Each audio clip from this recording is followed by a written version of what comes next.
একটা গেম খেলি। কি গেম খেলি? আজকে আমরা একে অপরকে চড় মারবো, যে আগে করে চিৎকার করবে সে হেরে যাবে। তাহলে আমি আগে মারি। তুমি যেহেতু আমি আগে বললাম তো আমি আগে মারবো, ঠিক আছে? ঠিক আছে। অসুবিধা নেই তো? ঠিক আছে। ঠিক আছে, রেডি?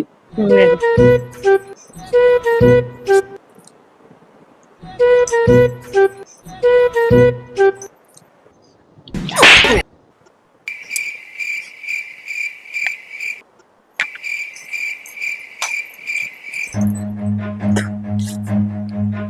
চলো এবার আমার পালা।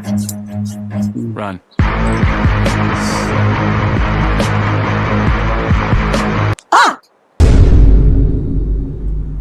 সরি, তুমি জিতে গেছো, আমি হেরে গেছি। তুমি জিতে গেছো, কংগ্রাচুলেশন, জিতে গেছো।